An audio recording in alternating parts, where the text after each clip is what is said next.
Presented by Nevada Oral Facial Surgeons, this is Knight's Report. Welcome into Studio 31. There's been a whole lot to talk about since March 12th when the NHL paused its regular season, and we are starting to make significant progress towards the return to play and the National Hockey League's postseason. Darren Millard here along with Gary Lawless. Shane Noddy will join us in just a little bit, but there's some real positive momentum coming out of the July 4th weekend. Yeah, it looks like the National Hockey League Players Association and the NHL, they've come to a tentative agreement on a CBA, a 6-year deal, and a return-to-play package. And obviously, both of those things are important. But in a league that is as gate-driven as the NHL, the other leagues didn't have to really worry so much about the economic structure. For the NHL, it was key that they had a new economic structure to move forward, and to get this done, they've moved the biggest rock of all to get to this point, and I expect it to be ratified by both sides, and camp should start as early as Monday. MOU, Memorandum of Understanding. That is the phrase that we will use talking about this new collective bargaining agreement that has to be ratified by the National Hockey League Players Association and the NHL Board of Governors. But some key points, and you can walk us through some of this, Gary, because this is really in a era where we're talking about hub cities. This is the hub that makes everything work smoothly for the National Hockey League in this return to play. But we have labor peace for another 6 years, which will extend it to 13 years, which was remarkable considering what we went through in the early 2000s. Shane Noddy will be able to comment on that. Salary cap upper limit will be frozen as we return to regular business, and an escrow cap as well as a big part of what the players wanted in their return to play. But the process of this CBA. Yeah, they had already started to work on a new CBA prior to the season being paused, but everything changed. The economic structure is entirely different when you don't have fans in the stands and you have to cancel a bunch of games. So players were looking at the future and saying, how are we going to get paid? Because their salaries are linked to revenues. And if revenue is cut in half, how is that going to affect their paycheck? So they had to get creative on both sides. They were very collaborative. Gary Bettman and Don Fehr, they didn't fight in the media. They kept saying the right things publicly, and they kept working hard and pushing forward. I'll give Gary Bettman credit in the fact that he really included the players and said, we've got to come to a solution together. And then I'll give Don Fehr credit in the fact that they were ready to participate in bargaining right off the bat. If you go back to 2013, they were not ready. The NHLPA needed almost a year to get up to speed because Fehr had just come on board as the president of the NHLPA. This time, everybody's ready to negotiate and bargain. They did a fantastic job. And think about it, they're working on a return to play, the safety of the players, how that's going to work, hub cities, all of those things, a new economic package. And in the background, you have to believe that Gary Bettman is also negotiating a new U.S. national TV rights deal, because for him to make a deal like this and loan the players the amount of money they have by freezing escrow and holding the cap at $81.5 million, he has to have some kind of idea what new money is going to come in. The only way he could do that is if he was talking to TV partners. He's been a very, very busy man. My cap's off to the players for getting this done, to Don Fehr, and obviously to Gary Bettman and Bill Daly and their team. I think everybody has done a tremendous job to make this happen. Having witnessed a couple of work stoppages in the past, are you surprised it seemed to come together so quickly? Well, it had to. That was another factor here. You know, when you lock the players out in September, you know, you kind of have until maybe January, and you can even, you could say even into February, you don't know when you're going to cancel a season. Everyone knew that this had to get done. I think they're late. We know they're late. Camp was supposed to start on July 10th. It's not going to start till July 13th. They had a real clock ticking over their heads. I think that was a big factor, but I also think that they knew they needed one another, and they had to be collaborative, and they were. What does this mean to me is always the most popular question asked when you examine something like this. So from a fan perspective, break it down. Well, first of all, the cap is frozen at $81.5 million. So that means that your team is going to do regular business. You know, if you're a cap team, you probably don't get to add a lot of players, but you're not going to have to there's not going to be compulsory buyouts. There's going to be Olympics if you're a fan. You want to see best on best hockey. We know they're going to have Olympics in 22 and 26.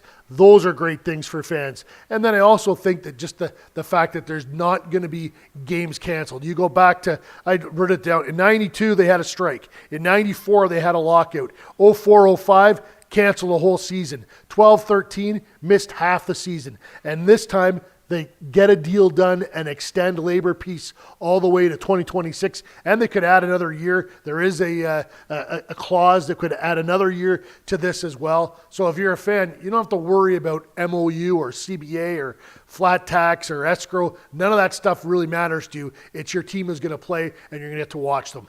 From a player's perspective and a franchise perspective, what does it mean? Well, from the player's perspective, escrow has been a huge issue for them, and they were looking at potentially escrow from 30 to 65% next year if they didn't get some kind of a deal, especially if there aren't fans in the stands next year. The economics of the game have been damaged beyond belief, and that's not going to hit them that hard. They're going to get paid. The owners are going to lend them money over a number of years. They'll pay it back by the end of this deal, and that will allow the players, if you sign a $9 million contract, it's worth close to $9 million, not $4.5 million. So that's a huge win for the players. From a team perspective, just being able to operate and be able to forecast out and do your business long term as well. Well, we'll just look at Vegas. You know, they had 81 points. They were almost a cap team this year. They flitted right around it all year long. They'll be able to retain most of their players for next year. I think that, you know, they'll have to make some decisions. Maybe they can't keep Robin Lehner and Marc-Andre Fleury. But really, I think that most of what they want to accomplish, they'll be able to. There will be some teams that, you know, were not cap teams and have got a ton of room. They'll be able to kind of try and take advantage of this opportunity. But really, I think, you know, the parity that Gary Bettman has strived to have in the National Hockey League, I don't think it gets affected by this. It didn't have the drama of 4:45 a.m., which ended the last lockout and work stoppage. But boy, it is a significant step in the history of the National Hockey League. In 2013, I spent, you know, about a month on a street corner in New York City, hanging out, waiting for Gary Bettman and Don Fehr and, you know, the Board of Governors and the players that were in on the negotiations. Well, they didn't have that this time. Because of COVID, they did everything remotely. So there was no place for media to go and to get, you know, when Gary Bettman and Bill Daly come out of a room and the guys that cover their sport, the men and women that cover their sport are standing there on the street corner, they can blow by them. But then there's a text message 15 minutes later, hey, come by this suite. And you go there and there's, you know, a number of reporters and you get fed some information. That didn't happen this time, and it cut down on all the sniping. There was none of that happening publicly. This was the players and the owners bargaining in good faith, not bargaining in the media, and it made a huge, huge difference. And both sides had to give up some pieces in this new CBA. There's different parcels. Yeah, for sure. You know, obviously the owners are giving up money. They are loaning the players a ton of money to make this go forward. And I think for the players, you know, they're playing on good faith and going into this. They don't get paid for these playoffs. Now, they did double the playoff share, which is, you know, the winning team. Players on the winning Stanley Cup champion will get $225,000, I believe, which is a pretty good chunk of cash.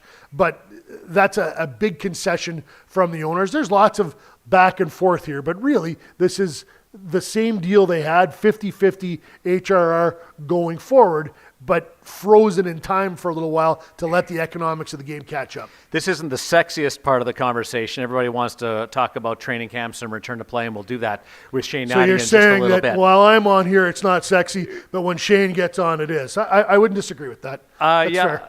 Fair. That translation does significantly hit on all the key points. But the part of the deal looking forward to training camps and the CBA or the return to play is you had to get this work done in front of it. Well, yeah, absolutely. You can't you can't play without this economic package put together. The players were, you heard Don Fierce say when they put out the release for phase 1 and 2, Don Fierce said, this is great, but now we have to figure out the economics of what this league looks like going forward. And I knew right then and there that they had to get a new CBA done, and they did in record time. So ratification is the next step by the National Hockey League Players Association and a vote by the Board of Governors. Any worries there? Yeah, no, I don't think so. Simple majority for the players and 3/4 majority for at the ownership level. The owners very rarely go against Gary Bettman when he gives them something to vote on, and the players, they got what they wanted. I don't know why they wouldn't ratify this. Curious, we still haven't had an official release on the Hub City location. Well, I think they were really smart to wait the whole process out and follow the disease and see where COVID was and where it wasn't and make their decisions on that. So no need to go forward until it's time to actually, I guess, write a check to the hotels in the hub cities. You excited about this? Yeah. Where we are today? It's been almost 4 months, I think, since we had a game. Like, we know now on August 1, there's going to be a hockey game. And like, for a hockey fan, when this gets started, there's going to be 6 games a day. In Vegas, there's going to be a hockey game on your television at 9 a.m. in the morning, and you're going to have 15 hours plus of hockey programming. One of those games will be a Vegas Golden Knights game every other day or so, but the rest will just be, it's going to be wall-to-wall NHL hockey. It's going to be an incredible spectacle. This is going to be one of the most historic moments in the history of the league. I'm jacked. You're barely going to have time to use your phone. We won't be able to track you down. We'll figure it away. We'll spice things up, but thanks to Gary Laws, VGK Insider, joining us to talk about the CBA and set the table on that. Some key dates to really keep in mind is the fact that July 13th is going to be the start of training camp. That is 1 week from, or yesterday. July 26th, the teams will travel to the Hub City. Looks like it's Toronto or Edmonton. And on August 1st, the qualifying round will start. And for Vegas, that will mean the start of the round robin. Not sure whether Vegas will be started that part of that opening day schedule or not. November 1st is free agency. So Halloween will mark the end of the contracts. And then November 1st is the start of free agency. The draft lottery, the next step in the draft lottery, will take place on August 10th. But we still don't have a firm date on the National Hockey League draft. As we bring in VGK analyst Shane Nadi, longtime National Hockey League veteran defenseman. Thanks for spicing things up here. Oh, I guess. Is that what I'm supposed to do? Yeah. Just your perspective, having played through or sat through an entire lost year with a work stoppage in 2004. What do you think? It almost seemed too easy this time. Well, I think Gary made an excellent point. The fact that they were able to keep this behind closed doors, not much got leaked, not much was out there. The media was out of it, which kept, fighting. You hear snippets here and there before, and that would escalate into arguments. This time, it was kept in-house. They were able to grind it out together without outside distractions, and I think that was a huge advantage. And of course, these are different times for them. Unfortunately, I've been through a lot. 94, that one affected my first ever training camp after I was drafted. 04, 05, I don't like to bring up too much. I missed a whole year of hockey playing. 12, 13 broadcasting. Early in my broadcasting career, missed the first half of that season. Luckily, we were able to finish it, now this time. And that's what I think right now enjoy is, so 12, 13. Now we're going to have, 13 years without having to worry about any of that. And, real credit here to the NHLPA and to the NHL for getting this deal done, Darren, because now as a fan, as a person who works in the game of hockey, whether you're a player, whatever it is, the difficult thing, the CBA now is set. And once they can, go through the voting process here and get to where they need to be, it's a lot of relief there that we know hockey's going to be around for a long time without having to worry about that business side of it. Long term, it's taken care of. Short term, July 13th, let me get my dates straight, is the start of training camp on Monday. And that is the start of phase 3. Then we'll transition into phase 4 and the beginning of the return to play and the actual games in the 2 hub cities. You made the point that Phase 3 is going to be a real challenge specifically to the players because there isn't that contained bubble? It's critical. We talked about it earlier, and then, Justin Williams of the Carolina Hurricanes came out in an interview and talked about exactly the same things we were saying. This is a critical point for these teams. This is on the players to make sure they create their own bubble in their cities during this training camp period, Phase 3, before they go into a secure bubble, which is, Stage 4, Phase 4. And this is on leadership of the teams, the veteran players. Justin Williams put it very well. He said, this is on us to hold guys accountable. This is a critical time where you can't afford, to be a little loose with the way you have to stick together. You have to abide by the protocol that's put in place by the teams. Make sure you're being smart. Make sure you use common sense. Stay safe, because they want to go in to that final bubble, as healthy as they possibly can. So this is going to be on the players, and leadership is going to play a huge factor on each and every team to make sure they have meetings. Every player understands what's needed of them and how they need to accept it. And, young players in particular, I'm sure are going to feel pressure from the older players that, go home and they have their families and they'll stick with them, stick to their group. Young players aren't going to be allowed to meander out. This is going to be a time in which, you come to the rink. They're going to get into that training camp stage. And outside of that, it's right to your home. If you make your own meals, however they're going to do it. And each and every team is going to go through this. I think there's a lot of restrictions. Organizations understand the importance of this, but it really does come down to the players. And it's on them to make sure, it's on to the leaders, that it trickles through the team, that they have an understanding of this important stage here, Phase 3, so they can be as healthy as possible heading into that secure bubble, which I think once they get to that point, if you can be healthy, they've done a good job setting up all the protocols to make sure they're going to be in a very, very safe environment when they get to actually playing. So the team's medical staff will have their speech, management will have their speech, coaches will offer their opinion, and then the players will speak to the players. And sometimes it's that player to player that carries the most weight. And, I'm not saying that's right, but when you hear it from one of your teammates, from one of your leaders, the importance of this, I think that's just going to carry so much weight. And every team has their great leaders. We know the Golden Knights certainly have theirs, and I'm sure they've had these meetings one-on-one. They've had them as groups, and they're going to make sure they hold each other accountable to make sure they're most responsible they can be here throughout this period. What about the transition into Phase 4 and inside the bubble? How much of an adjustment will that actually be for the players and the team personnel? I'd be excited about it. You're going, and maybe that's, I played in a period of time when I played with the Ottawa Senators in the early 2000s. We had hotel rooms during playoffs in our home city to be together. It's such an important time to really bond, and that chemistry is important because this is it. You're fighting for the Stanley Cup. You're together, and you can see how life in the bubble is going to look. There's social distancing at all time. There's going to be, cleaning and safety protocols. There's going to be 52. Families can join later if you get to the conference finals or the cup final. But as a team, there's so many different personalities, and this is a quote that's said a lot. There comes a time in your period when you have to retire, and a lot of guys understand, I won't miss the game, but I'll miss the guys. And that's what this period involves. You're going to be spending a lot of time with your teammates. There's a lot of different personalities. You can have your fun. They're going to have all those protocols in place, but they're going to be in the room together. And to go the length, to go the distance to win the Stanley Cup, your group needs to be as tight as possible.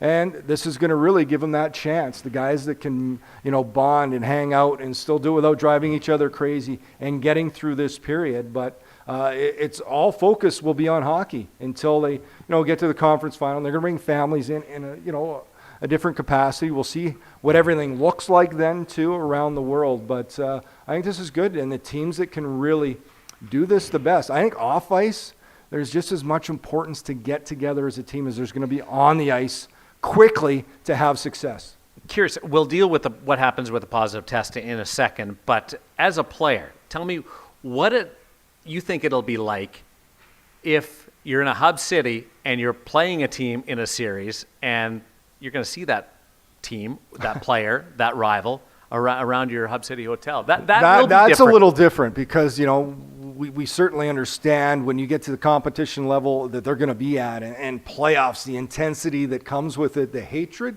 I'll use the word, the hatred that comes against that opposing player. They will be on different floors, I understand, so I don't know if anybody would wander up or down. I don't think it'll carry over.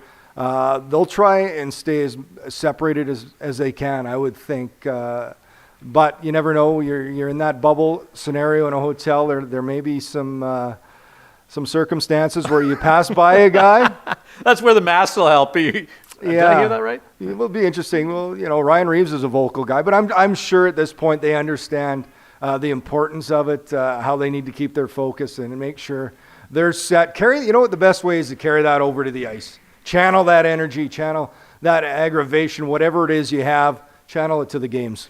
Testing protocol. There's going to be a ton of it. In fact, it's mandatory. If you refuse a test, there's repercussions from that. But if a positive test does occur, and I'll just walk through this, you are self-isolating, and then you must test negative twice within a 24-hour period or 10 days since that positive test. So just the impact of a positive test. Well, it's going to be unfortunate depending on the player it is, but I think, to go along with them not only agreeing to get, all the elements for the CBA, but negotiating this as well, the return to play format, I think they've done a real good job covering. Tests, we hope they don't happen to a large degree, but I believe there's going to be some, the phase 3. If they are to happen, you hope it's in phase 3 so you can take it in and make sure everything's taken care of and you're set for phase 4. But but you're not necessarily ruled out if you test not positive ruled out, inside phase 4, but which you I could think miss is time. I guess right now the way you got to look at it, if it happens, it's going to be unfortunate. It's going to be compared to an injury, and there are going to be injuries. These guys haven't played in a while. Certainly they're well conditioned, they're ready, but in this sport, it's a part of the game. So I think that's the way teams will maybe look at it. Hopefully it doesn't spread, but if there is, a positive test, it's going to be that player isolated. They're going to try and get back as quickly as they can. So I would compare it to an injury. I don't know whether it's upper or lower, though. No. Yeah, where would that be? The old Pat Quinn invented that one, exactly. Lower body, upper body injury. Playoff share does increase, and this goes up from $16 million to $32 million for this year because there is 24 teams in the return to play format, and then we'll settle back down to 20. So overall, the increase is going to be about $4 million to the playoff share. Hey, I'm motivated if I'm playing. Absolutely. I haven't seen a check since, it's been a while, beginning of April, I believe, because their last check was not given, and, that's deferred. So for these guys, it's a little extra. Obviously, the ultimate goal is to raise the Stanley Cup. That's why they're all playing. But it's nice to make a little bit of money, and they've done a good job bumping it up. It starts in the playoff rounds. The losing team will get, obviously, the least, and then if you win it, I believe it's $240,000. So it's doubled, per player. It's there's another little, dangle something for the players here to chase after. Like I said, it's mainly you want to win the Stanley Cup, to raise the cup, to have your name on it, to get a ring. Those are the main reasons. But now that they've been able to add in these times where economics have not been good, now players have a chance to put some cash in their pocket. Fun one for you. You have the ring. You have your name in the Stanley Cup. What did you do with your playoff share? My playoff share? I think I only played, I was injured half that season, so I think it was already spent before I got it. Unfortunately. Usually doesn't matter whether you get the full share or not. It's already spent. Olympic participation is another nugget that comes out of this, which the players have wanted for the last little bit. Obviously did not participate the last go around in the Olympic Winter Games, so that's going to be part of 2022 and 2026. Yeah. Very excited. I think this is, for the NHL, you want to put your best athletes on the world stage. And we've been able to see this before, Darren. And not only in the Olympics, we saw the World Cup, which was exciting because a lot of those players on Team North America now are going to be the leaders for Canada and USA. So you think of the new hockey fans in Vegas, new, old. This is a chance to see the best in the world. I very possible see some of the Vegas Golden Knights. You get to just play the game of hockey. I just love the tournament. I can recall all of them being part of it. You were over there. you and Gary. So certainly the last time you guys were able to see that was Sochi. Sochi was the last Yeah, NHL so participation. last yeah. NHL participation. So you saw it firsthand. I've never been able to experience it firsthand, but I'll tell you as a viewer, and I never consider myself I'm a fan in most sports, but I don't cheer for a certain team. The Olympics is the only time I cheer and I become an actual fanatic, and that's obviously cheering for your home country. This time might be a little different, as I'm kind of split down the middle as where I'm from and where I live, but I'll cross that bridge when we get to it. This has been since March 12th that we've been suspended or paused with the National Hockey League. So when you look at July 13th and less than a week away for training camps, where's your heart, mind, body, soul? Now or as a player? Right now. Right now, I'm excited. I can't wait. We've been waiting for this, waiting for something to do. This is going to be a television event. I cannot wait to call games again. It's going to be a little different, but that said, let's get going. We've been waiting. I think ever since the pause, we thought, oh, this is going to be a couple weeks, 2, 3, and then it just kept going, right? It was another month, another day, and then everything we've heard is you'd hear something, and then, well, now we're waiting. Well, now we have some concrete dates. July 13th, Monday, we're into training camp. This is going to be like a normal camp, except they'll be secluded from everybody else. It'll be good to see, the coaches able to take these players. They've been doing everything on their own. Now the coaches are allowed back to interact on the ice and run drills. This is going to be a very important stage, too, for the players, because as much as they've been skating, you've got to bring contact. You've got to bring those drills back. That really gets you a little closer to game shape. You still can't simulate playing a game. That's the next step after, but this will get them as ready as possible and as close as they can be to getting back to return to play. At the start of training camp, it's a reunion. It's loose. It's fun. There's a lot of catching up. Is it going to be different from a player perspective? Now put that hat on Monday, July 13th. Is everything serious right from the start? There's going to be a certain amount of focus to the task at hand, but there's excitement, and that excitement to me breeds good practices. That allows you to go out there and play with pace, to play to the tempo that Pete DeBoer is going to want to see his team practice at, so they can get back to that stride of playing the game. I think it's going to, everything you can pull from it. Certainly the motivation, but I think there's so much excitement for these guys to be together again on the ice as a team, running the drills they need to. And it's always easier to practice hard, practice fast when there is that excitement level. Before we let you go, there was a lot of talk before the Phase 2 resumption about who might be behind. Would it be the goaltenders, the defensemen trying to catch up a little bit, or the forwards maybe with their hands? Is that all washed away because of what we've witnessed with the extended duration of Phase 2? No. They all still, there's a certain level they need to get to, and I think this has been great for them to get their legs, their hands back, but now we're talking about game scenarios. They're going to be running drills, defensive zone, they're going to go through neutral zone, they're going to have 2-on-1s, 3-on-1s, they're going to have 5-on-5 play, they're going to work on special teams. So for all those players, they're going to work on every element on all 3 zones that they need to get to, and then the goaltenders have to read off that. They have not done that yet, so this is exactly what they need to do. Well, we got the meat out of the way with the CBA. A lot going into that conversation with Gary Lawless, and now some hockey talk with Shane Natty. You'll see a lot more of both Gary, Shane, Dave Gosher, Mike McKenna, Stormy Bonatoni, and our entire crew as we get set for the start of training camp on Monday, July 13th, and the return of play on August 1st. Thanks for joining us on the Nice Report, presented by Nevada Oral and Facial Surgeons. Thanks for watching. We'll talk to you again soon.